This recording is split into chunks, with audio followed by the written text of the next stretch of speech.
Maintenant, ce qu'on va faire, c'est enregistrer notre document. La première chose qu'on fait, c'est qu'on l'enregistre au format PSD. Le format PSD, c'est le format de Photoshop.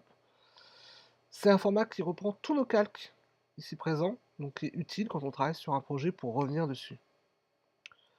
Voilà, affiche PSD, je crois que je l'ai déjà, donc je vais mettre 2, voilà. Enregistrer. Voilà. Donc ce format-là va me permettre de revenir continuellement pour travailler sur mon projet. Il est bien entendu pas le format de publication.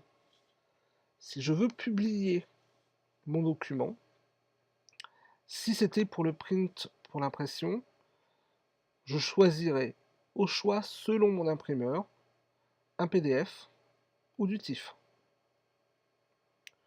Donc quasiment que dans ces cas-là, à partir de Photoshop. Pour une impression pour le web, je prends enregistrer pour le web. Je vais dessus. Qu'est-ce qu'il me propose d'enregistrer pour le web? Ici, mes formats d'image. Donc on voit bien qu'on est sur 3 formats, le GIF, le JPEG et le PNG. Et selon mon paramétrage, par exemple, mettons que je prenne GIF, il va ici modifier la taille du document final. Il va me donner l'information de la taille du document final et une vitesse de téléchargement avec, par exemple, un modem ou le câble à 256 à 1 mégabit seconde. Voilà. Bon, après, on va dire qu'on est sur du 384, 7 secondes pour charger cette image. En GIF, 32. C'est là où vous devez jouer entre soit une bonne qualité d'image comme le PNG, mais avec un poids plus élevé, une vitesse théorique plus lente, ou à l'extrême, un JPEG par exemple inférieur, c'est-à-dire avec une qualité de 10%, une qualité très moyenne, mais avec un temps de chargement de 3 secondes. C'est à vous de voir. Voilà, moi je vais mettre par exemple du JPEG à 52. J'enregistre. Voilà. Il y a un autre intérêt à utiliser du PNG, c'est la transparence. Si j'enlève par exemple le filtre, si j'enlève par exemple gondole, le calque gondole, tout ce qui est dans mon quadrillage ici va devenir transparent. Et je vais vous montrer, je fais enregistrer pour le web. Quand c'est en JPEG, c'est blanc, parce que le JPEG ne gère pas la transparence.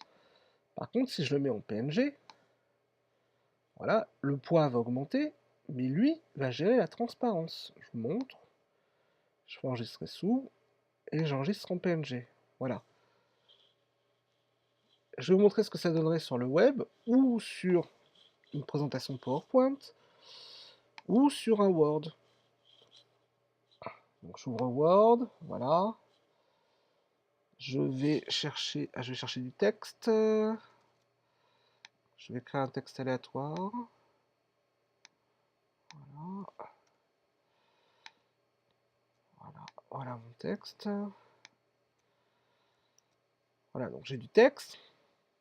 Si par exemple je décide ici d'insérer une photo, si je prends mon JPEG, qu'est-ce qui se passe? Il coupe en deux. Alors, je vais mettre quand même. Je vais changer le format d'image avec devant le texte. Voilà. Là, le texte est coupé en deux, il n'y a rien qui passe à travers. Voilà. On n'a pas de transparence. Par contre, si je prends la PNG, je fais insérer. Alors, je retourne en format d'image, je lui demande de passer devant le texte. Voilà ce qu'on a. Donc je vous laisse imaginer comment ça peut vous servir, aussi bien c'est pareil sous PowerPoint, c'est pareil sur le web. La majorité des applications aujourd'hui gèrent la transparence du PNG. C'est l'intérêt d'utiliser ce format d'image.